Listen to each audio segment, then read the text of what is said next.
광주 전남의 대표적인 놀이공원인 패밀리랜드가 문을 연 지 26년이 지났습니다. 민간 투자를 받지 못해 지금은 시설을 유지 관리하는 선에서 명맥만 유지하고 있습니다. 임시 공휴일인 모레 상당수의 어린이집이 문을 닫습니다.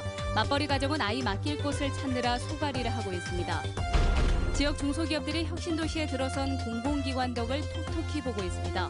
중소기업 제품 구매액과 사업 참여 기회가 크게 늘었습니다. 연휴를 맞아 지역 축제들이 경쟁적으로 손님 맞이에 나섰습니다. 광주 인근에서 가볼 만한 곳을 소개합니다. 여러분 안녕하십니까? 내일부터 황금 연휴가 시작됩니다.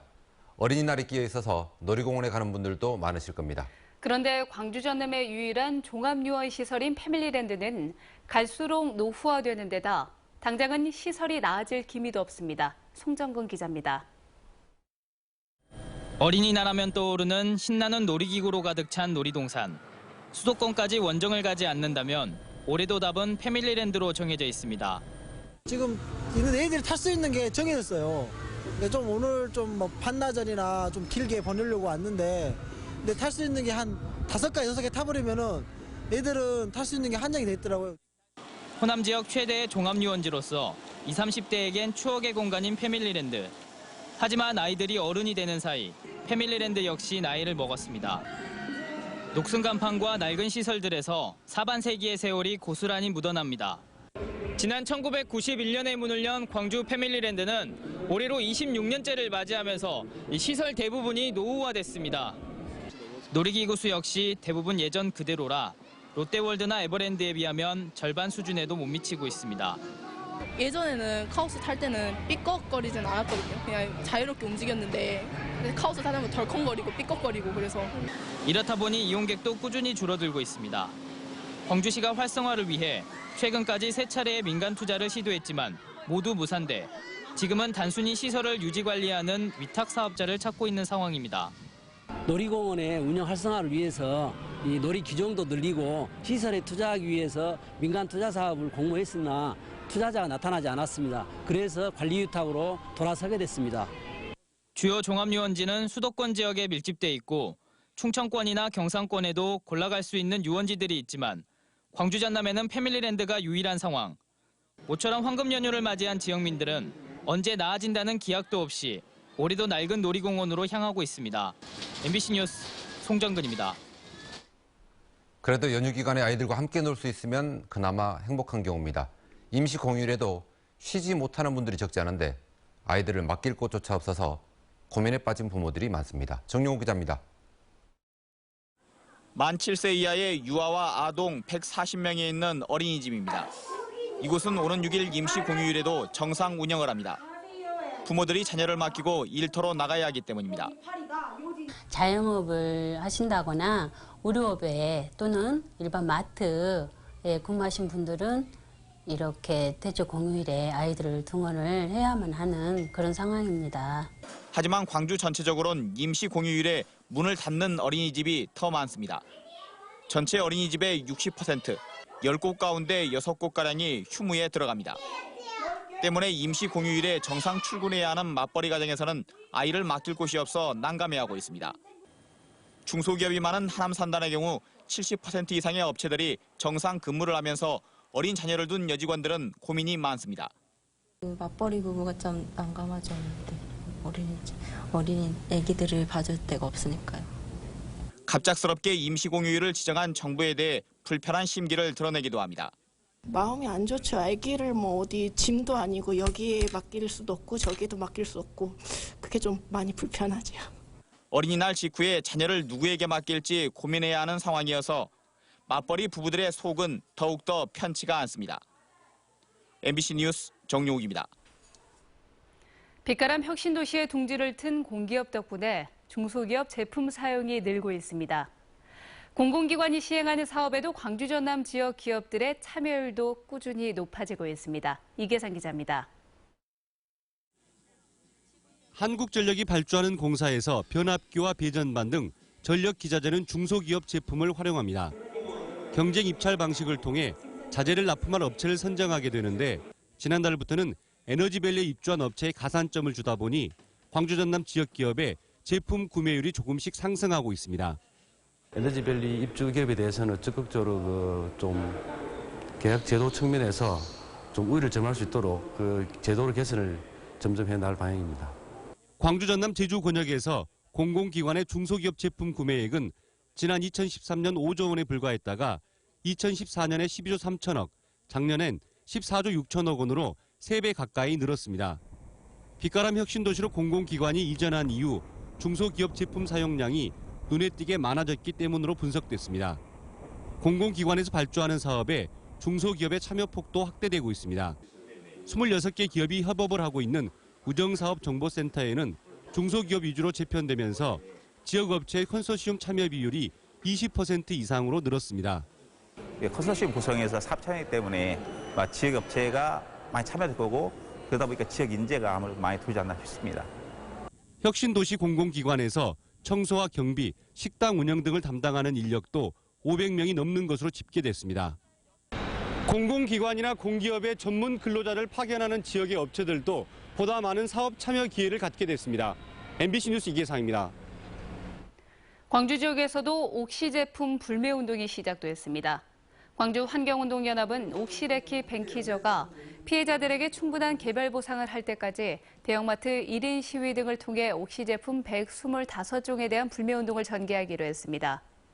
또 오는 10일에는 5.18 민주광장에서 광주시민단체협의회 등과 공동으로 옥시를 규탄하는 기자회견을 열기로 했습니다.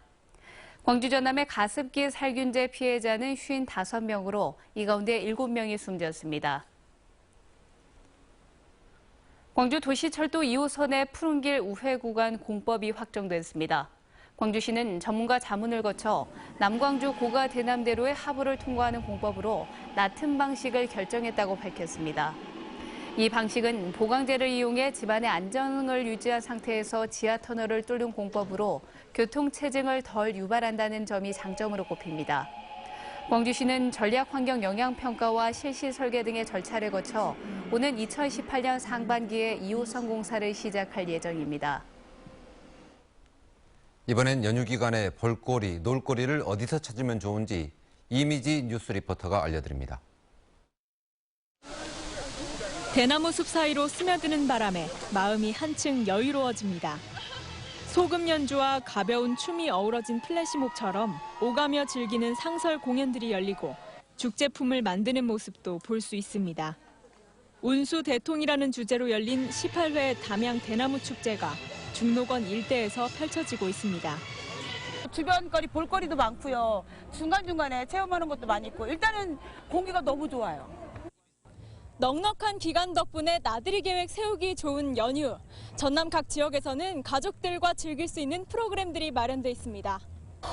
나주에서는 2016 세계 친환경 박람회가 열립니다.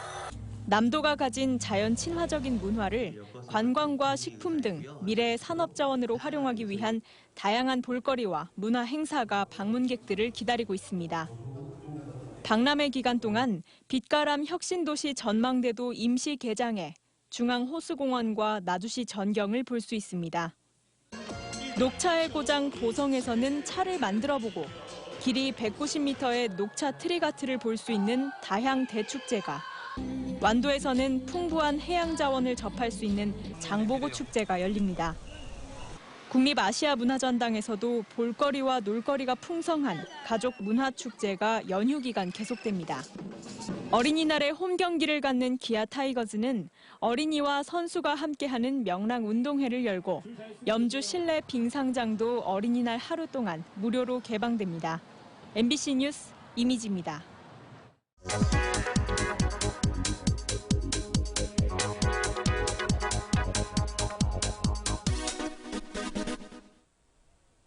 한 해 전남을 찾아오는 관광객 수가 4천만 명 돌파를 눈앞에 두고 있습니다. 지난해 전남을 방문한 관광객은 3,970만 명, 경기도에 이어 두 번째로 많았습니다. 지난 2014년엔 세월호 사고와 메르스 여파로 관광객이 많이 줄었는데요. 1년 만에 전국 2위 자리를 되찾았습니다. 그중 여수시를 찾은 관광객이 1,360만 명, 전남에서 가장 많았습니다. 이어서 순천과 담양 그리고 구례 순으로 많았는데요. 특히 여수시는 전국에서 두 번째로 많은 방문객이 찾아왔습니다. 국민 관광지로서 자리를 굳히고 있습니다.